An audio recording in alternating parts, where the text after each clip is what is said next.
Okay, so thanks so much for meeting with me today. I understand that Sally is acting up in class and you're having some trouble with her, is that right? Yeah, she's always trying to get out of like doing her academic work independently, and she's just always out of her seat, distracting other students and everything. Okay, all right. And what grade is she in? Sally's in 6th grade. Okay. So you said she's continuing to go to the bathroom and she just seems to, is there a particular time when that happens or that she specifically does that behavior? Definitely in like when I assign like independent work academically. So she'll get out of her seat, ask to use the bathroom, go say she needs a tissue, needs to sharpen her pencil, just different, like various things to try and get out of doing her assignment. Okay. Do you know if this could be, this behavior could be the result of any medical or psychiatric condition in any form that you know of? No? What about any side effects from medication? Nope. Could the behavior be the result of some physical deprivation condition, such as lack of rest, hunger, anything like that? No, not that I know of. Okay. So you said there are circumstances which the behavior always occurs, such as, you said, the independent work, right? Mm-hmm. Okay. Are there behaviors or circumstances where the behavior never occurs?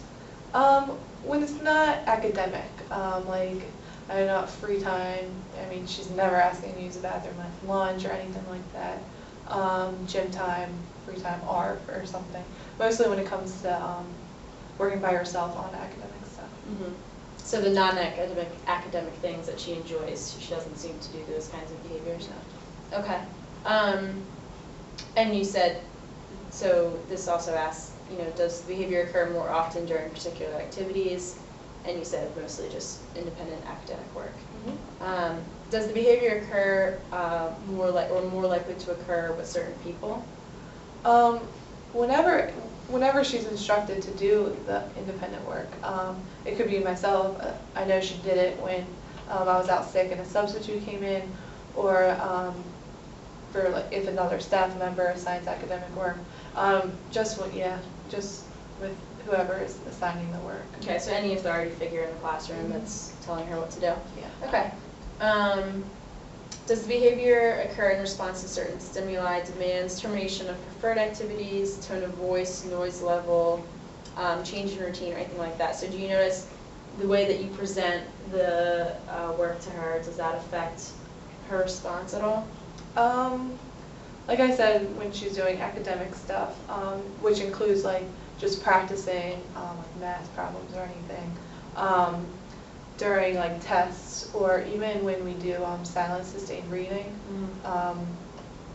she'll like randomly get up for various reasons. Okay, and so regardless of, would you say that regardless of the tone or the way that you present it to her, she'll still engage in those behaviors? Okay.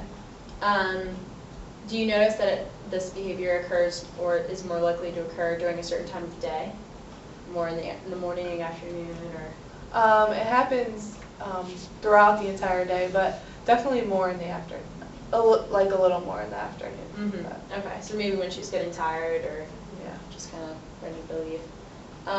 Okay, so these next questions are about different areas of her skills and potential strengths or weaknesses.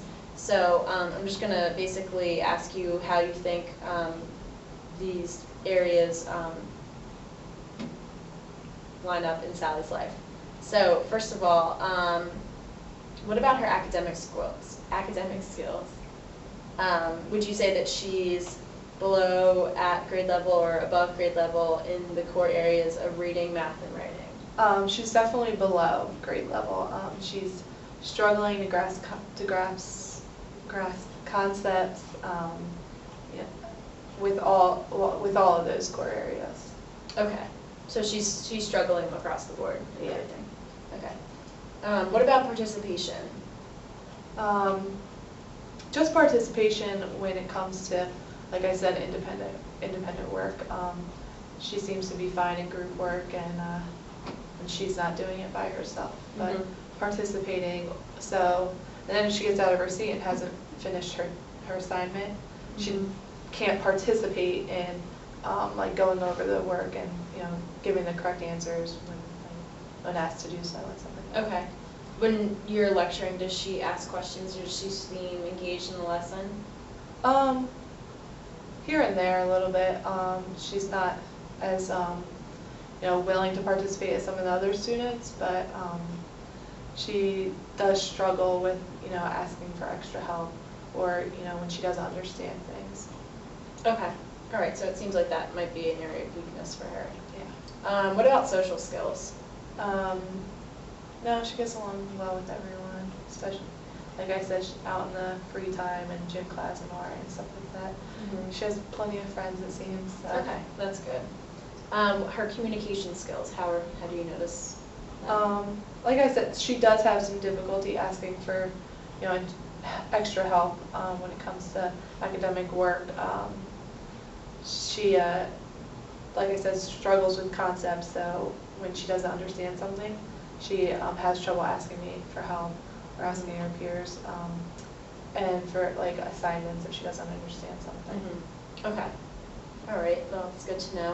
What about organizational skills? How does she keep her work organized? I see some difficulty there. She frequently turns in projects and homework late.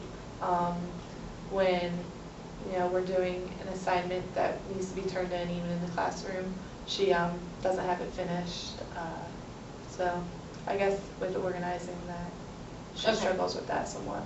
Okay, so maybe that's related to her, some of her struggling in the different subjects because she's not able to keep her work organized. Mm-hmm. What about self-regulation?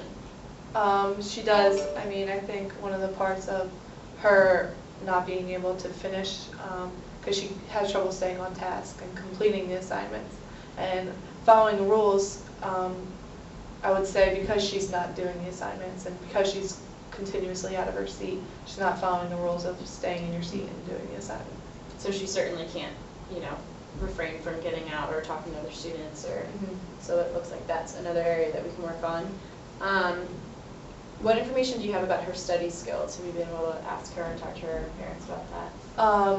Well, I know she has trouble taking tests.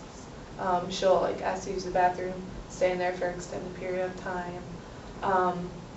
And then as from talking with her parents, they say she doesn't, use her study skills techniques that we, have introduced. So I know she struggles with that area as well. Okay. What about motor skills?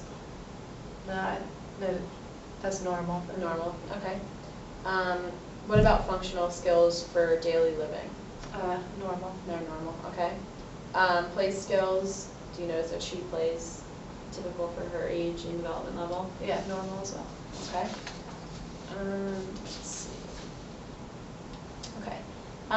Would you say that this behavior allows the student to gain something?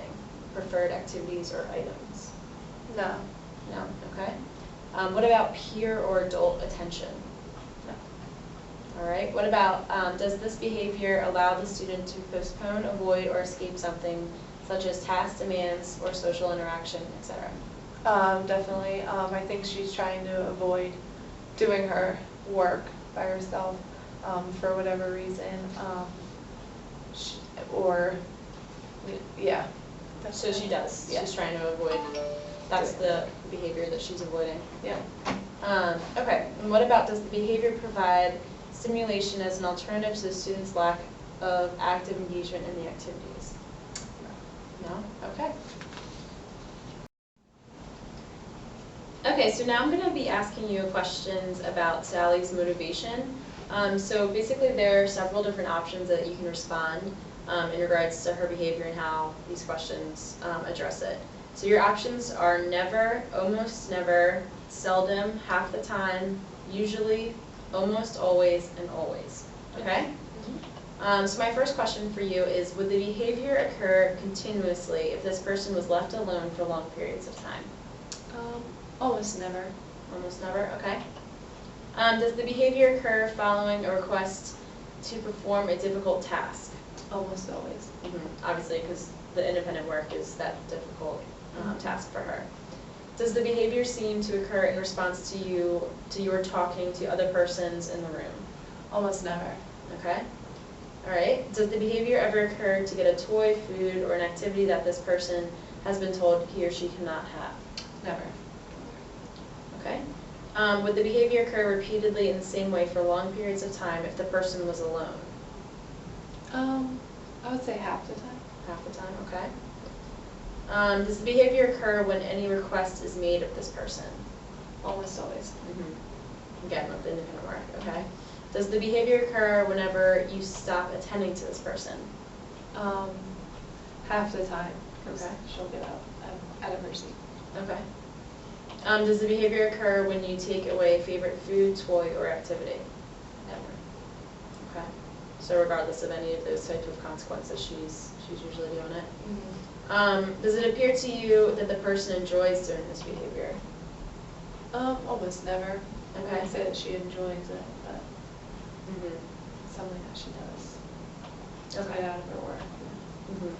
It's just the lesser of the two evils, I guess. Does the person seem to do the behavior to upset or annoy you when you are trying to get him or to do what you are trying to ask? Almost always. Okay. Does this person seem to do the behavior to upset or annoy you when you are not paying attention to him or her? Usually. Okay. Does the behavior stop occurring shortly after you give the person the food, toy, or requested activity? Almost never. Okay. When the behavior is occurring, does this person seem calm and unaware of anything else that is going around him or her? Never. She's never unaware. She knows. She knows what she's doing. Okay. Does the behavior stop occurring shortly after, which is defined as 1 to 5 minutes, after you stop working with or making demands of this person? Always. Always. If I'm not on her about staying in her seat doing her work, she'll get up to do something. Okay. Within 5 minutes. All right. Does this person seem to do the behavior to get you to spend more time with him or her? Never. I would say never. Okay. Does this behavior seem to occur when this person has been told that he or she can't do something that he or she had wanted to do? I'd say almost never. I don't think that's the reasons for her OCP either. Okay. All right. Well, thank you so much for answering all these questions for me. I'm going to look at this information, and hopefully we'll be able to come up with a plan to help Sally and you get along better in class. Awesome. Sounds All right. good. Thanks so much.